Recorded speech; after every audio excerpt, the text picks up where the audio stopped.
Hello and welcome to Loving Me, Myself, and Life with me, Jody Misiak.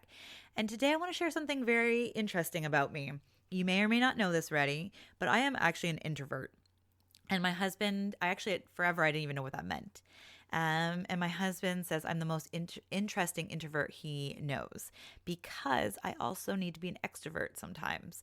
I need to be social. I need to fill my social cup up. Like I love being out in front with people and things, but only in small doses.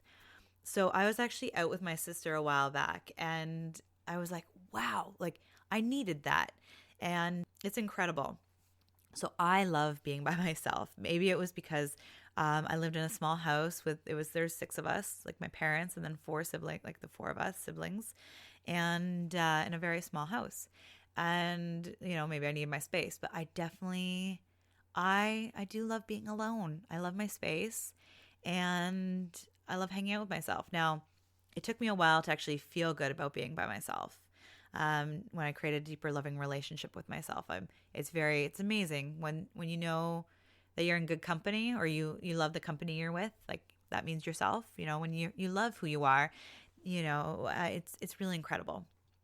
So I think I really discovered that I was an introvert when I started creating a deeper loving relationship with myself, because before I would just like go out, feel burnt out, and I still, even thinking back now, needed those evenings to myself to just be.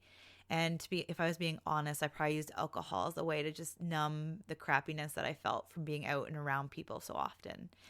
But now that I know, I love being by myself. I love hanging out with my kids. I'm like, wow, I'm a homebody. However, when I went out with my sister, like I was, I'm super friendly. I love hanging out. Like I had a good chat with the bartender. She was super friendly, and I interact with people, and I have no problem building relationships with people like instantly. I love knowing about people, and it doesn't take work for me to have a conversation out and about. It's usually when I get home that I feel burnt out, that I was like, whoo, I took on too much out there. However, when I went out with my sister the last time, it was only, I think it was a couple hours, but it was just like the perfect amount where my cup was full of being social and I felt really good. But yeah, it's amazing how I could go out for like long periods of time and then I will burn myself out. Like there was one week that I had three different outings, or it wasn't even outings. I think we had people over. Was it 3 different days in one week? And I actually had to recover for a whole weekend. Like it brings my energy levels down. And not that the people I hang out with bring my energy levels down. Like they're full of energy, but just it's incredible. It's a really weird feeling. So if you're an introvert or you're an introvert extrovert, you're not alone. I am there with you, and it's incredible. Like I feel like we all need social. So one of the things I discovered for myself is that I like smaller groups. I definitely like hanging out with people one on one or in a small group where I can actually have a conversation with somebody. Now, to be honest, when I'm in a big group, I actually don't feel overwhelmed either. Now, that being said, if it's a big group of crowded people, and I have to like work my way through things, like honestly, I'm not a big fan of like major gatherings where, maybe it's a concert or something where I have to like go through like huge crowds. I'm not a big fan of that. However, I have no problem like going to a party or like a conference or anything where I can meet lots of people. Like that doesn't scare me and it doesn't make me anxious. And that's, I think, why my husband thinks I'm the most interesting introvert ever, because I don't have that social anxiety that comes sometimes with introverts. I feel exhausted after the fact. So not always, like I said, but sometimes if I'm not careful of how much energy I put out. Because I guess part of it is when I show up, I try to show up fully, and that can leave me a little exhausted. Now, I do want to say that once I realized that I am an introvert extrovert, I realized that it's amazing. Like when you figure something out like that, then it actually realized like you see more of it. So once I discovered this, I actually see everywhere. Like people are like, I'm an introvert, but I'm an extrovert. Like it was really incredible. Like I'd start seeing people like, I'm an introvert, but yet I like to be social. Like it was amazing how many things came up that way. So, like I've said before, it's about embracing who you are and just understanding who you are. And so now I just honor myself in that place. So I try to do, I hang out with people more on one if I can. And it can be a challenge because I do come from a larger family where sometimes the gatherings are bigger. But then I usually just group off into a smaller group where I can have conversations. For me, if I'm going to be spending time with people, I want to like have a good time and actually get to like be meaningful. I want to have a meaningful conversation. I want to see how they're doing, how what's going on with them. And sometimes it can be hard in a large group or gathering. And it's really about honoring and understanding who you are. So maybe you're not an introvert, or maybe you're not an introvert extrovert. At the same time, it's just realizing what kind of personalities you have, what makes you unique, and just honoring. If you don't like a lot of loud noises, then maybe try to avoid them the best you can. I know my noise sensitivity has heightened since I've become more in tune to who I am and becoming more aware, realizing that I am an empath and my daughter's an empath and my son's an empath, and just honoring all those moments. And it has really shaped our change of life, and things that we have been making lifestyle changes so we can be in more peaceful, quieter spots. So it is really about honoring who you are, understanding first, obviously, and honoring who you are. And maybe you don't have a label. Maybe you don't know what it's called, but you know how you feel. And it's just honoring those feelings, honoring what might make you cringe or unhappy, and really just respecting that. So maybe you need sleep. Maybe you don't need a lot of sleep. We're all different. We're all unique. And it's just really sending yourself the love that you deserve, and understanding that we are all unique and different. And at the same time, there's a lot of us out there that are similar in our own unique different ways too. So if there's something that's been bothering you, that you're like, oh, I can't be out in large gatherings, or maybe you are the person that feels anxious in a big crowd, then how do you feel in a smaller crowd? Like maybe that's where you're just meant to be. I'm not saying you don't work on maybe building up that confidence or that feeling of, because now and then life throws you where you need to, not need to, but you might be in a bigger crowd. So maybe you start working on strengthening that part. At the same time, though, if that's not what feels good, do what feels good. Do more of that. Like again, you might not always have the opportunity to pick exactly what situation you're going to walk into. But if being in a smaller group makes you feel good, then do that more. Do it as much as you can. And then honor that maybe you feel anxiety through a crowd. And there's definitely lots of ways to help.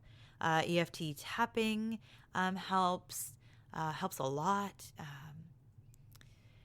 Even having a friend of mine that sells like really beautiful essential oils, having a scent that makes you feel inspired about, like it's incredible what can happen when you when you just have a scent that's like that makes me feel good. Having a plan in place that if you do feel anxious or overwhelmed, having a buddy through the system. Maybe somebody else is part of the group, but there's so many different things. And this isn't just for like group anxiety. I don't want to go into this, but this could be any part of your life, is anything that makes you feel uncomfortable. Just have a buddy that helps you walk through it, that knows what you're feeling. And there's something I love saying is, and I tell my daughter this and my son a lot, is when you own your emotions, when you share them, when you speak them and you are open about them, they no longer own you. So when you own your emotions, they no longer own you. So if you feel overwhelmed in a big group, share it with somebody. Again, like I mentioned episodes before, make sure it's somebody that is going to support you, not bring you down a couple notches or like make you feel worse about yourself. Talk to somebody that is understanding and caring and loving. Honor where you're at. Be like, hey, you know, when I go through a crowd, like when I'm in a big crowd, it makes me anxious. It makes me scared. It makes me terrified. It makes me sweat, whatever it is.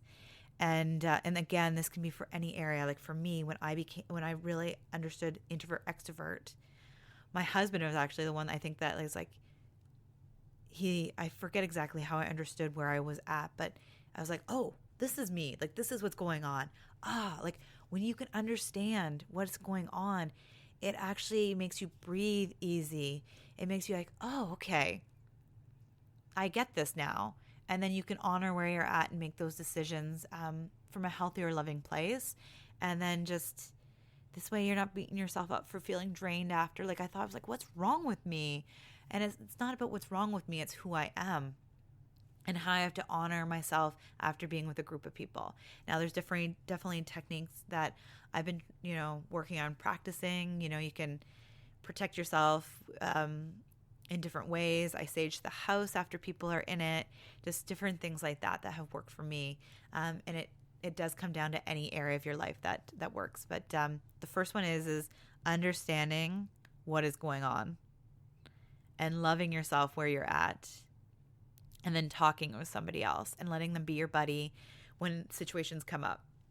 Because like I said, though, like I have this unique ability to be very social and to be by myself. And I need both. Now, the ratio is not 50-50. That's why I'm like a more introvert than extrovert. I would say 80-20. Now, depending on the season and my life and everything else, it could be like 50-50 sometimes, or maybe like more like 60-40. Normally it's if I do any more than 50% extrovert, like if I'm out more social than I am inward, like I don't even want to know what happens. So it's just honoring myself where I'm at. So whatever you might find yourself being and you're like, oh, I'm so different, or I'm so weird, or man, I'm so like, whatever it may be, because we get that habit of comparing ourselves to others or thinking we have to be a certain way. Like I always thought, it's like, oh man, I love being social. And then I would be like, why do I feel so wrung out after? And there's definitely, I know there's more techniques I can practice to keep my energy in. But it's just honoring that journey and that process and just loving myself through it. It really does just come down to understanding more about like what makes you you. So in any areas of your life that you might feel a little different or just unique, know that you're not alone, because I'm sure once you honor that part of you, you'll see it in others as well. It's really incredible when we honor those parts of ourselves and we love them and we embrace them for what they are and who we are. And then we're like, oh, we aren't alone. There's a whole group of us out there. And it can be really a beautiful experience if you just love and honor that part of yourself and respect it and know that that's who you are and it makes you a part of who you are. And again, like just honoring that part of you. So I hope you have a beautiful, beautiful day. And next week, I'm going to talk about simplifying your life and just, what happens, what to do when you like stress out and overwhelm about things. I hope you have a beautiful, beautiful day. Bye for now.